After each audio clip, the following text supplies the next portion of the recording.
Hi and welcome back to my channel and another video. So today my video is going to be 5 helpful tips for recovery of a C-section. If you've seen my other videos, I had Indy via C-section on the 18th of April this year, so going on 4 months tomorrow actually, it will be 4 months. And these are just some tips that I have discovered obviously because I had a C-section, and I thought that you would find them quite helpful and useful. So my number 1 tip is take your medication. When I had the C-section done, the first day is actually like okay because you are pumped with all of the medication anyway. It's not until day 2 when it really kicks in. It steps it up a notch, and if you are not on top of your pain meds, you can be in excruciating pain. I found that out the hard way. I actually ended up I ended up asking the midwives to, if we were asleep, to wake me up so that I could keep on top of them. If I went past the, say like 4 hours or 6 hours, depending on what medication it was, I would be so sore and feel like I was just going backwards. So I highly recommend that you just keep on top of them. You know, don't try and be super mum, don't try and just ride it out with no pain relief. Like, you have just undergone massive stomach surgery with your stomach sliced open, so take the medication. You don't want to be suffering, you want to be as comfortable as possible. You've just got a newborn baby. You don't want to be sore when you don't have to be sore. My second tip is take your time. So when they get you up and you have to start walking and they want you to start hitting like all of these milestones, I guess you could call it, just take your time. They got me up at 6 o'clock the same night that I had her, so I had her in the morning, and they wanted me to get up at 6 o'clock that same night to start walking. When they sat me up in bed, I just was not ready. Contributing factor actually to that was during the surgery I had lost a lot of blood, which I could hear them while I was having the surgery, and I heard them saying, we need to stop the blood, we need to stop the blood. So I knew that I was losing blood, but I didn't realize how much and kind of how bad it was until the doctors came around and actually told me that I had lost 1.1 litres of blood during that surgery. It's not like people have lost more, but that's not the average that people lose during a C-section. So that did contribute to me not really being able to get up as soon as they wanted me to. I did try, and I did try and sit up on the end of the bed, but I just was not ready to actually stand up and start walking. So just tell your doctors, tell your midwives how you're feeling. Don't try and again superwoman it through, because if you are not ready to do it, you just have to say, and my doctors and my midwives are amazing. They never forced me to do anything. They just let me kind of go at my own pace. I had to actually have a couple of tries of getting up, because every time I would sit up straight or like on the edge of the bed, I would feel just so dizzy, so sick, and like I was gonna pass out. I had my eyes just go really funny, where you see like the specks and like the stars, I guess. Not a good thing. So I let myself have the time. You just really have to listen to your body. If you really feel like you're not there yet, just take a step back and just try again later. Taking your time, I think, is one of the most important ones, because otherwise you can just make yourself worse.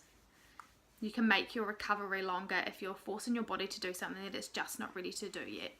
Third thing I found so useful, and someone told me this actually, it sounds so simple, and I think I spoke about this in my what's in my hospital bag video, is a water bottle. So I took the advice and I took my 1 litre water bottle in with me, and boy was it good. I was so thankful that someone had told me to do that. You are so thirsty, so keep yourself hydrated. I was drinking 5 to 6 litres like in that bottle every day. I just could not stop drinking. I was so thirsty. I think maybe breastfeeding came with that as well, but definitely after the C-section I was just so thirsty. So definitely take that, because keeping hydrated is essential as well for your recovery. The fourth thing, so when you're, and this actually applies to when you're in the hospital and when you're at home, if people offer help, take it. If the nurses are offering help in the hospital, take it. They were amazing with her because you can't like really get up, grab baby out of the bassinet. You can't really be up and down because it's just too much on your body. So every time I needed to get her from her bassinet, I'd have to ring the bell and they would come in. And don't feel like you are putting them out. That is their job. They enjoy it. From what I have heard, like they love it. They love the babies, you know. They're there to look after you. They're there to look after the babies to make sure that you guys are doing okay. So do not feel bad about asking for help in the hospital at all. The midwife actually helped me put my underwear on for the first time. I had to shower and I could not reach down to put my underwear on. So like they see everything. So do not feel shy. And when you come home, if people are offering to come over to cook you a meal, to hold the baby while you shower, to get the baby out of the bassinet, bring you the baby, anything, just take the help because you need it. You need to rest and you need all the help that you can get. I was lucky enough to have 5 weeks at home with help where I did not have to do anything. So my main focus was the baby and me recovering. You can't obviously drive for the 6 weeks. I did actually drive after 5.5 because I was signed off to drive. For 5 weeks I stayed at home. I didn't go out. And that is not everyone's cup of tea. That's just how I felt, and I really felt the recovery quite difficult. I found it, I'm used to being out like a lot. I'm used to like going out on walks, like exercising, like I'm used to doing stuff all the time. So I found it really, really difficult, the recovery of the C-section, because I felt like I just didn't want to go anywhere. And because I had so much help, I didn't have to drop the kids off at school. I didn't have to pick them up. I just didn't have to do anything. Like obviously no cooking, no cleaning, no nothing. Because I did find the recovery quite tough, all that extra help just made it just that bit easier, actually a lot easier, because I was not worried. I was not worried about having like what our family was going to be eating that night, because people were there. People were wanting to come and help me. So take all the help that you can get. If people offer, you just take it. The 5th thing I wanted to talk about as well is not that many people will actually talk about, but bowel movements and all that fun stuff that happens down there. So I have actually heard that some people have been made to go to the toilet before you leave the hospital. This was not the case in my hospital.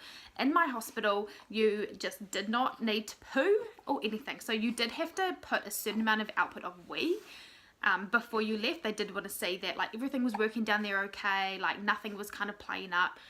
But they certainly did not want you to poo before you went. They send you home with like laxatives and stuff like that to make it, I guess, easier, because you cannot have any pressure on your stomach or anything, because it is just so painful enough that you put in any pressure. You don't want your stitches to be blown open or anything. Again, let your body just do what it's supposed to do. Take the medicines, take the laxative, take whatever you need to take to make it easier for you.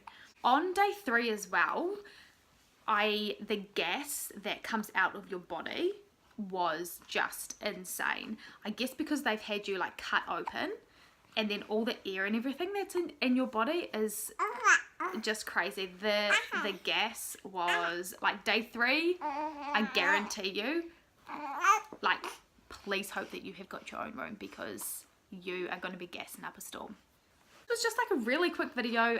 5 things that hopefully will come in handy for you if you are planning on having a C-section. I would also love to hear your comments as well of things that really helped you, things that you want others to know about a C-section. These are just like 5 really quick things, but yeah, I'd love to know if you guys have any tips as well. So thank you so much for watching, and we will see you for another video very soon. Bye!